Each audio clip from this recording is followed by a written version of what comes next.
Hi students, I'm Sonia from Vidya Guru. We are starting something new today. That's the part of English section.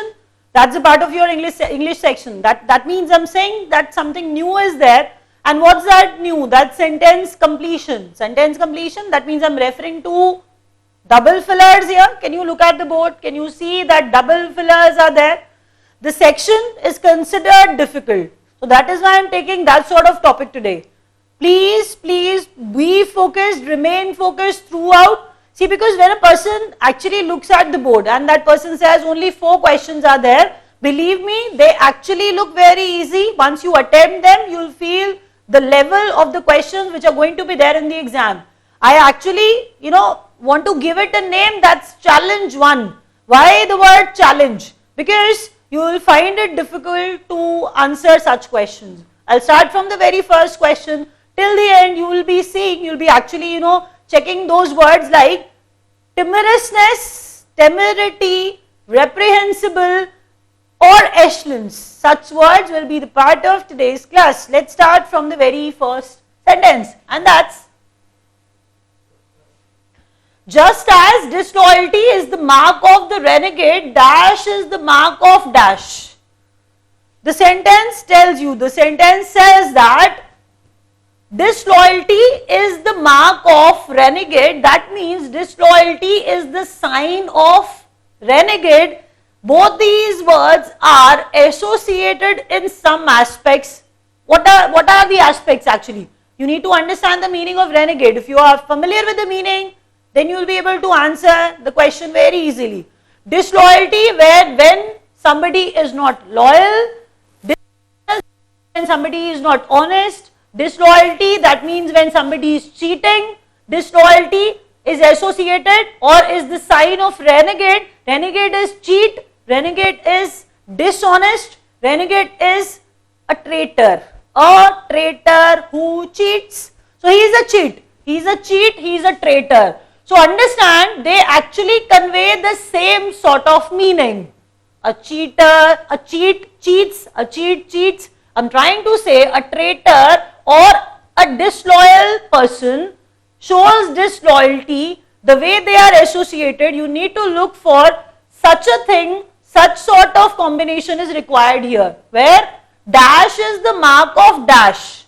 That means the kind of association they have, you need to show the combination, you need to actually derive the answer which has the same sort of relation. They were similar words, so we need to actually look for the similar words here too. Look at the first option, that's timorousness, hero. Hero is brave, hero is bold. Hero is brave, hero is bold. We cannot expect timorousness from a hero. Timorousness, what's that? Write it down. Timorous is basically a sign of reluctance, where a person is reluctant. So hero cannot be reluctant. Hero does not have any sort of hesitation, to be very frank. He is brave, he is bold, he is open. That is why he is a hero. Hero, timorousness, they have, the opposite sort of relation here.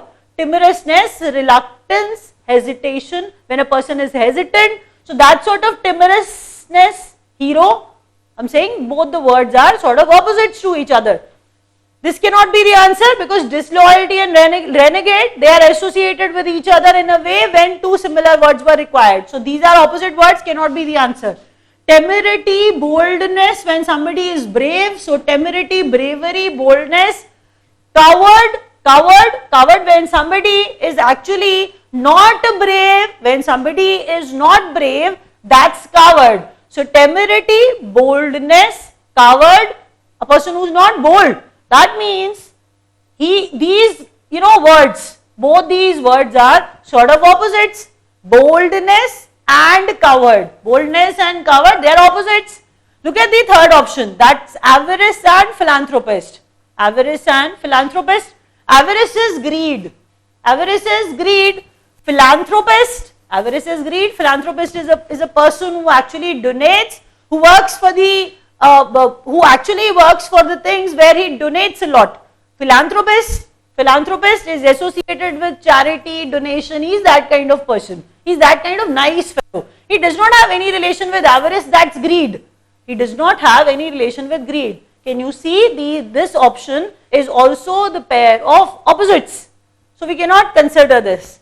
E option, vanity and flatterer. Vanity when a person is vain, when a person is full of arrogance. So vanity is arrogance, full of false pride, that's vanity.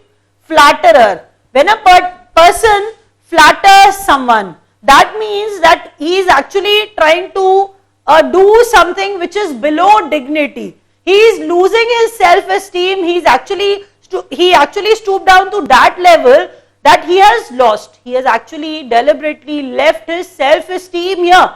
I'm saying flatterer is a person who is a sycophant. Flatterer is a person who is a sycophant, who actually says yes to everything. When he is actually flattering to someone, he is becoming a flatterer. When he is a sycophant, he is a yes man, he is a bootlicker. Can you understand that now? Yes man, bootlicker. So he is of that level. But when a person is arrogant, he is of that level. So vanity and flatterer, they are also sort of opposites. We were not looking for the pair of opposites, we were looking for the pair of the similar words. And that's here, that's cowardice and craven. Cowardice and craven. If you are not familiar with the meaning of the word craven, that is why you feel actually difficult to take out such answers. Craven is coward. Craven is coward, and this word coward is obviously, clearly, apparently related with cowardice. So coward, cowardice are associated with each other. The pair of similar words, that is why the answer is D. As disloyalty is associated with renegade, similarly cowardice is associated with craven, or cowardice is the mark of craven. We were looking for the option which actually has, we were looking for the option where two words have the same meaning. Because Anita had a reputation for dash, we were surprised and pleased when she greeted us dash. Just focus on the meaning. It does not have any sort of difficult meaning. You can understand Anita has some sort of bad reputation. That is why when we were welcomed by Anita in some better manner, in some cool manner, in such a manner where she was cordial to us. I'm just saying that Anita had a bad reputation. It is not written anywhere. You just have to read the sentence and you need to derive the meaning from the sentence itself. Alright. I got pleased the way she welcomed me, the way she greeted us. You see that? Anita greeted us in a manner where we could get pleased, where we could be pleased. So she has some sort of reputation which is actually not similar to her reputation. She has that sort of reputation which is actually bad. That is why when she greeted us in a better manner, we became happy, we were actually pleased by such a gesture. So we are saying Anita had a bad reputation. When she greeted us, we were pleased by such a thing. So that means things are actually opposite in nature here. Things are opposite in nature here. I'll tell you how. I'll tell you the answer straight away. But before starting, I can just say, when somebody greets you, and we were actually pleased by such a gesture. If a person greets us frostily, that means in a cold manner, where that person was not too much bothered. Frostily, in a cold manner, when somebody greets you in a cold manner, you don't get pleased. When somebody greets you disdainfully, disdain means hatred, contempt, dislike. When somebody greets you in such a manner, disdainfully, full of hatred, then you cannot be pleased. That means these words are actually against the structure of the sentence. Irate means anger, irately, angrily, irate customers, that means angry customers. So irate customers, angry customers. So irately, angrily, and when Anita greeted me angrily, how can I be pleased? So understand that these three options are not even related to our sentence. Anita did not greet us frostily. Anita did not greet us disdainfully or irately, because we were pleased by such a gesture. and these are the words which are actually against the meaning of the sentence. Anita surely greeted us cordially, or Anita surely greeted us affably. Affably means friendly, in a friendly manner.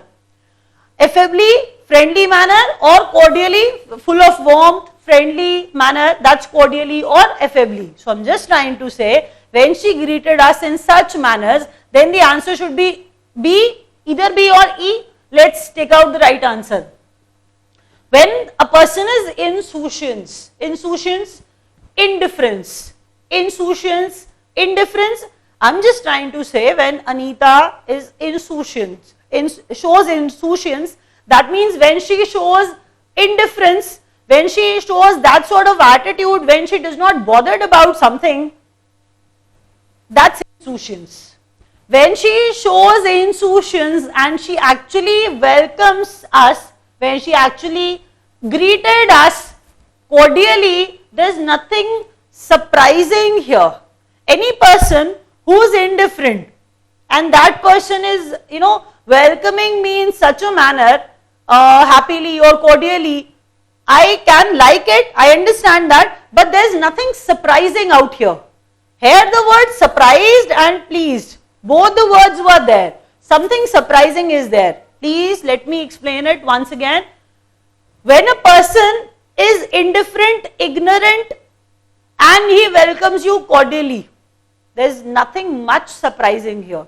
But when a person is cantankerous, quarrelsome, querulousness, when a person is cantankerous, that person fights, he or she has the nature to fight with all the people, and if that sort of person who remains in such a mode all the time, and when that person welcomes you cordially or affably, you get surprised and pleased also. Believe me, I'm saying something that there's a person, he remains in the mode where that person starts fighting in every smallest pretext. That person is quarrelsome, by nature. That's what querulousness means. That's what querulousness means. I'm saying Anita is querulous. She greeted us affably. Anita is insouciant, greeted us cordially. I'm just saying the better answer is E. Why? Because ignorant person welcomes us cordially, there's nothing surprising here. But when that person is quarrelsome, when that person fights a lot, and then that person welcomes us in a friendly manner, cordial manner, that actually is surprising, and that pleased us too. These are the kind of opposites here. These are the kind of opposites here. Not these are the opposite. They are not actually exact sort of opposites. These are the opposites where Anita had a bad reputation. I told you that. Bad reputation is here in this word. That's querulousness. And pleased when she greeted us affably in a friendly manner, when she actually welcomed us. Let's move to the question number 3 now. Before starting the question number 3, if you like the video, press the like button, share the video with your friends, and don't forget to subscribe to our channel, because I'll be getting such videos. I'll try to get such videos for you. They're going to be very helpful because the level of the questions, that's even very high. Alright, let's move to the third question. That's despite and affected something that convinced casual observers he was indifferent about his painting. The young artist cared deeply about his art and labored at it. Alright, there is something about the artist which is being discussed here. I'm saying that the person shows some sort of indifference. He shows some sort of indifferent attitude, but actually he is not indifferent towards his work. That's what I'm trying to tell you. He pretends, he shows that he does not care, he is least bothered, or rather he is not bothered. Indifferent, the word is nonchalance. The next similar word which you were actually looking at, nonchalance. That's the answer. That is why I'm marking it here. I'm going to explain it first, then I'll tell you rest of the options. I'm saying that the young artist pretends. Affected, that does not have any relation with effect here. That's a different word. Affected means created or artificial. That is why I told you that the artist poses to be indifferent towards something, but he is actually not. Can you see, can you read it? He labored at it dutifully. He labored at it very hard. He put his best of the best efforts to his work, but he pretends that he is least bothered about it. So that kind of meaning is required here. So despite an affected indifference, despite an affected nonchalance, the attitude where a person is indifferent, that's nonchalance. When the person is showing no interest, when the person shows that he is not bothered, that's nonchalance. So despite an affected nonchalance that young artist showed, that convinced casual observers he was indifferent about his painting. The young artist cared deeply about his art and labored at it dutifully, diligently. He worked very hard for it. He worked very hard for it. He shows that he does not care, but he works very hard. Have you listened to such an incident before? Yes, you have. I can actually give you an example of your friend that if there is any exam approaching, you actually inform your friend about such a thing, that the exams are approaching and you are very scared, you are worried, you are very anxious. But when that person, when your friend tells you that your friend is not bothered about that, about the exams, he is not bothered, he shows nonchalance, he shows indifference, but at the end he scores 98% marks.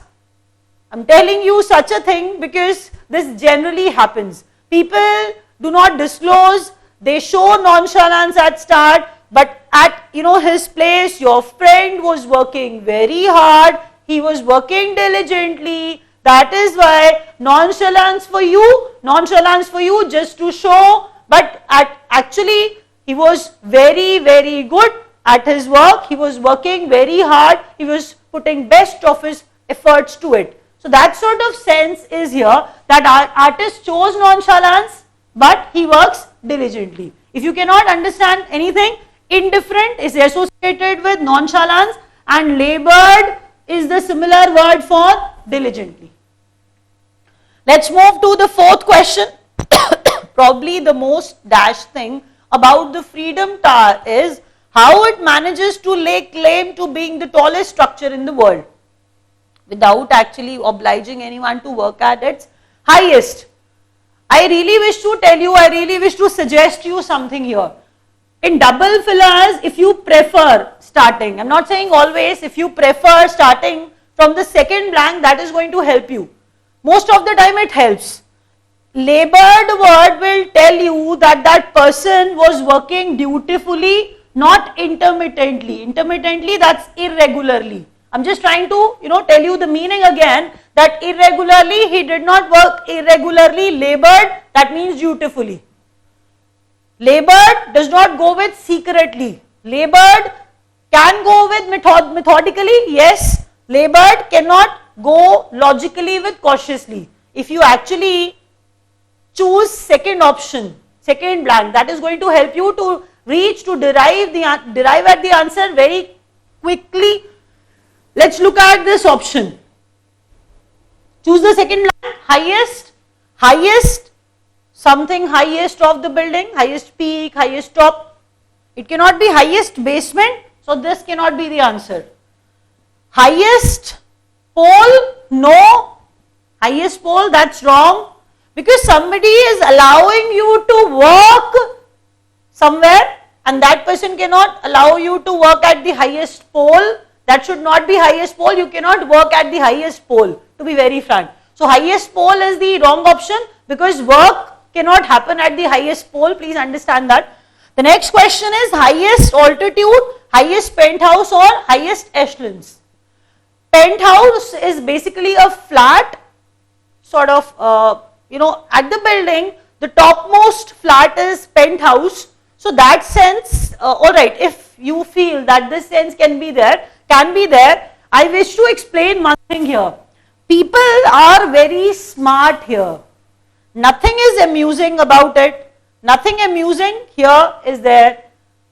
Nothing delightful is here. Nothing, nothing happy sort of thing is here. I'm saying probably the most amusing. That word is wrong here. People here are very smart. They're not amusing. Nothing delightful is happening here. Amusing word is wrong here. So penthouse should not be the answer. Because amusing does not make any sense here. Nothing delightful or amusing or happy here is happening. I'm saying I've actually eliminated all the options except echelons. Echelons means your pronunciation and my pronunciation will surely vary, but I'm saying echelons is the pronunciation, echelons, which means top of the rank, as in when we actually refer to the hierarchy. When I give you an example, let's say in my organization I'm the topmost boss. When I say something of this sort, I'm saying when in my organization, when I say that I'm the topmost boss. So that's not physical sense. That's not the physical sense. Echelons does not convey that top sort of meaning, here in literal or physical sense. But we require a word here which actually conveys the meaning where that physically top sort of thing is required here. Echelons means a person who's at the top in terms of rank. In the hierarchy, he is the topmost boss. That's echelons and not the top of the building. That is why I'm removing this option as well. Echelons is not in the physical sense and we require something physical at the top here. So highest altitude, yes, that's the answer. Let's look at the answer. Probably the most ingenious thing, ingenious, smart, clever. Ingenious, smart or clever, I'm saying something smart, something clever is here, that Freedom Tower lay claim to being the tallest structure without allowing others to work at the highest altitudes. They don't allow people to work at the highest peak, highest altitudes. They don't allow people to do such a thing. Then how can they claim that they are the tallest? They are the tallest. I'm saying the building is the tallest. They claim that it is the tallest building, but how do they do that? Without allowing people to work at its highest altitudes. So I'm saying highest altitudes, and what I said apart from that people are smart here, people are clever here, they play games, they don't allow anyone to work at the highest altitude. Let me tell you the meaning of the other word here. I'll start with the words very quickly. I really want you to write down all the words. You'll learn many words. I'll start from the first word, that was renegade. Renegade, cheat, renegade, traitor, a person who's disloyal. Write it down very quickly. Timorousness, reluctance, where a person is not that bold. Timorousness, where a person is reluctant, hesitant about something. Temerity, boldness, bravery. Avarice is greed, person who donates. Cowardice, craven, you can actually keep them in your mind along with, in the sense where the pair comes in your mind. Craven is related with cowardice, that means craven is coward when a person is not brave. Vanity, arrogance, I'm telling you only those words which I feel that you won't be knowing, because students generally write that, ma'am, tell us the meaning of the rest of the words as well. Standoffishness, cold, when a person is reserved, that person does not bother too much about somebody. Reserved, indifferent, sort of. Standoffishness, cold, similar to frostily. Insouciance, indifference, attitude where you don't bother too much. Insolence, rude, irately, angrily, disdainfully, full of contempt, full of hatred, full of dislike, as in you dislike someone. Querulousness, complaining nature, when a person remains in the fighting mood all the time. Affably, friendly. Let's move to the other word, that was indifferent. Not showing interest in something, that's indifferent. The other word was diligently and nonchalance. Nonchalance, similar word for insouciance and indifference, when a person does not bother too much. Diligently, with full vigor, attention, with that's actually dutifully. Fervor, fervor means passion, showing strength, showing force, fervor. Gloom, sadness, intermittently, irregularly, write it down. Demeanor, behavior. And these words, where ingenuous is there. Both these words are confusable. They seem to be same, but they are not. Ingenuous, that's naive. Naive, ingenuous, naive. That person is innocent. That person is innocent. That person is gullible. The other word is ingenious, where a person is clever and smart. Reprehensible is the word that you need to learn. Reprehensible, deserving reproach, person who actually deserves reproach. If you do not understand the meaning of the word reproach, that person deserves contempt, that person deserves blame, that person deserves to be condemned. Reprehensible, this person should be criticized. Reprehensible, deserving reproach. Reproach, that's condemn, that's blame. Excellence, a person who's at the topmost level in the hierarchy. Wrapping it up, thank you so much.